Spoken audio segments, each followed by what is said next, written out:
So, just a few minutes ago, I finished watching X-Men, Wolverine and the X-Men. It is an animated show that came out in 2009, 11 years ago. It had one season, unfortunately, and I really enjoyed it. I loved it. I loved it because I love that as a central, where it's unique, where it's like it has a central story, but there's different key parts to it. Where it's like the central story is that in the future, there's a war, and it ends with, both mutants and humans, nearly being extinct, and the Sentinels took over, and it's like an apocalyptic world where very few mutants are alive, and Professor X is contacting the past mutants because he was in a coma. So he woke up into this future, and he was in a coma because of the Phoenix Force. And so it's interesting where it's like two different where the main idea is like the past X-Men have to save the future, where Wolverine took over as the lead. And so it's like it's a mix where there's two different kind of ideologies. There's X-Men trying to stop the Sentinels, but there's also, this is Phoenix Force and trying to save Jean Grey, because that's also an element of why the future's in great peril. And so it's like there's so many steps to save the future, where there's so many mini storylines, but connect to the overall storyline. There's the, parts of it is a great, part of it's, exploring the Brotherhood. Part of it's,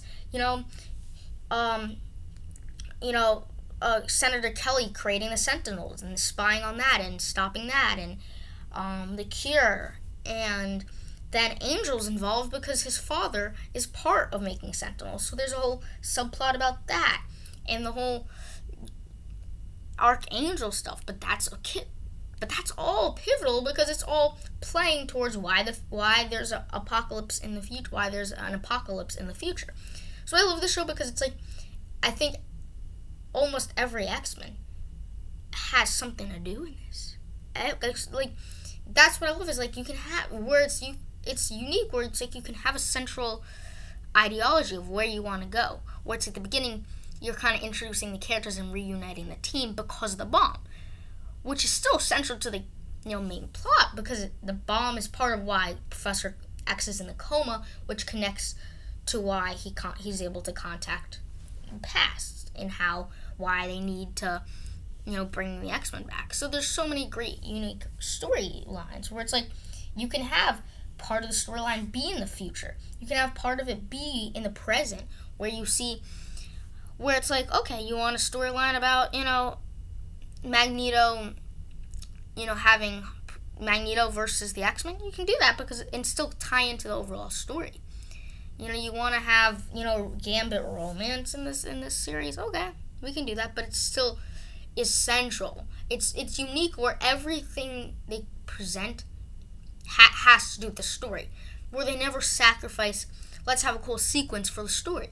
The story comes first, where like there's a little subplot with Wolverine and trying to find out about his past. Okay, but that's not filler. It's just a subplot story.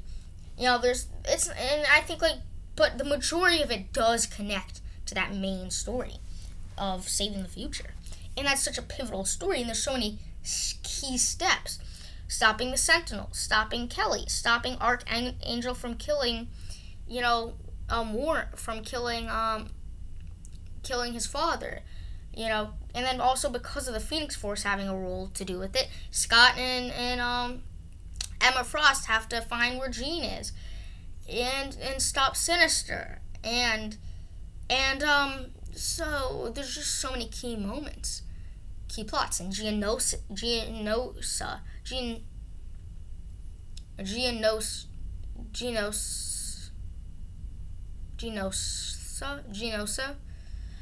is also key, because like in that planet, or that city, whatever, is also pivotal because Magneto has a big role with trying to get the Sentinels to turn on their planet, or turn on their city. Why do I keep calling it a planet? To turn on the city so that they have a reason to attack. So there's so many key moments that are all different, but tie into why the future is so bleak, and extinction, and mutant extinction, and just human extinction is on the cusp of happening.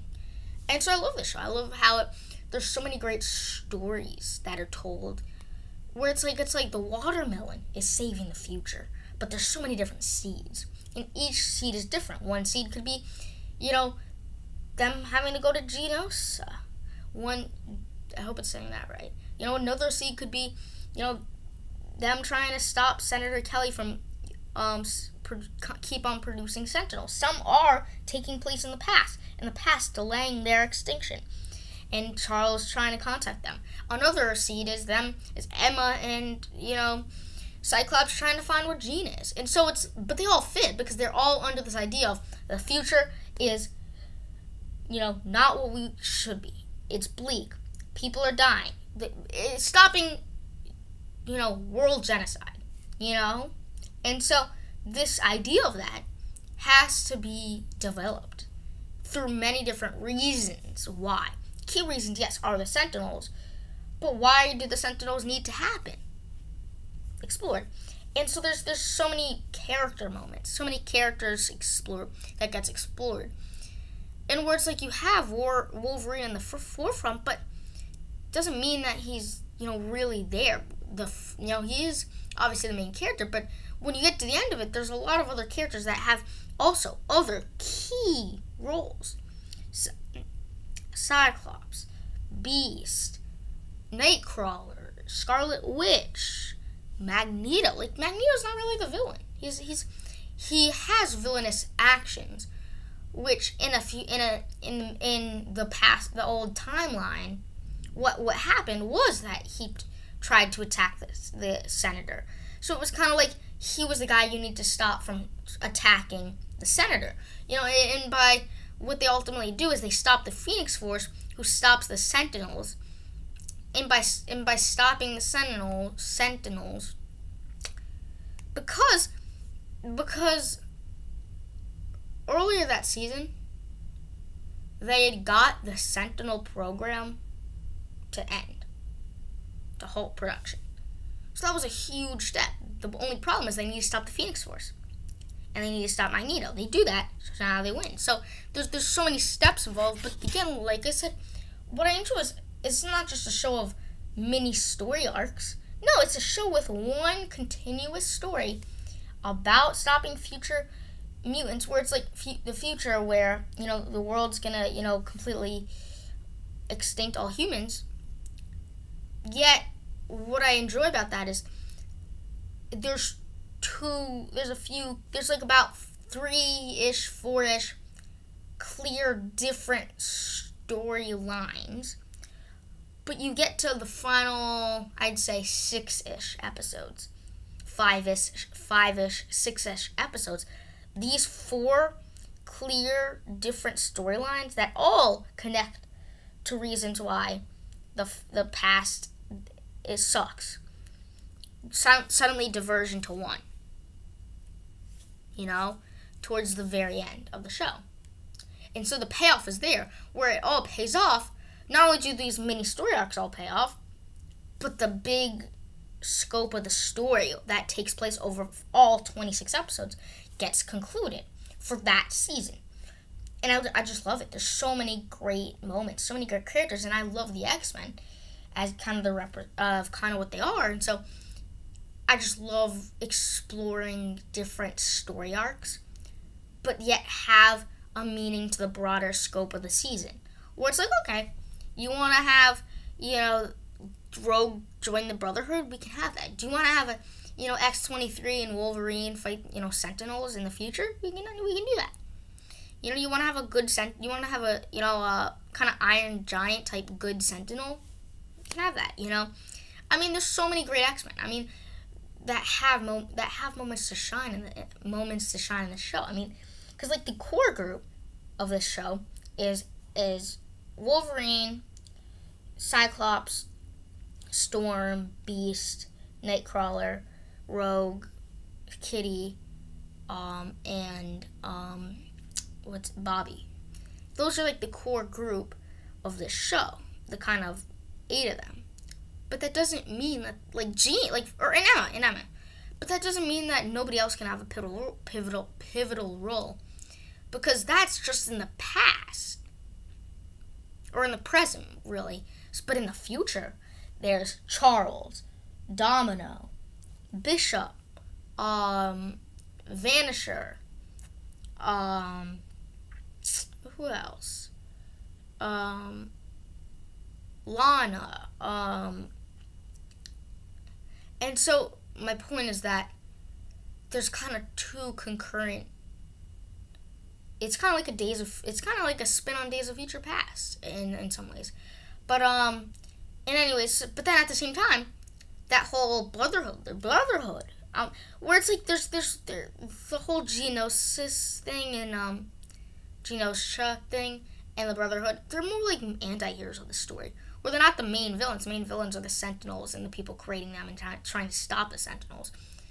But that doesn't mean there's antagonists who oppose that and have their own methods to deal with that. So Magneto is pivotal, and Jean Grey is pivotal. Jean Grey, like through the last couple of episodes, while she's not part of the main team, because her subplot is so huge and so pivotal, it's about finding Jean. So Jean the character has a lot to do. With that final few episodes, she actually has so much to do. So she feels she's one of the leads, while throughout the majority of the show, she's not even in. It takes the last, 6 episodes. So Jean's in the mix. Like I said, Angel has a lot to do. So there's just, as me being excellent fans of the storylines, of the characters, of this particular kind of spin on Days of Future Past, it's great. It really is. And Wanda has a lot. And Gambit has a few episodes. And they cover so much in just one season. The Hellfire Club's in it. I mean, but it's crazy because I list all these things. You might be thinking, oh, it's explored over an entire show. But that's not the case. One season, which is unfortunate that it got canceled after one season, because the season itself was just so great because it was filled with so much story and so much character, but only had one season, and it's crazy, but I really enjoyed it. I really did. And so yeah, stay tuned for videos coming at you.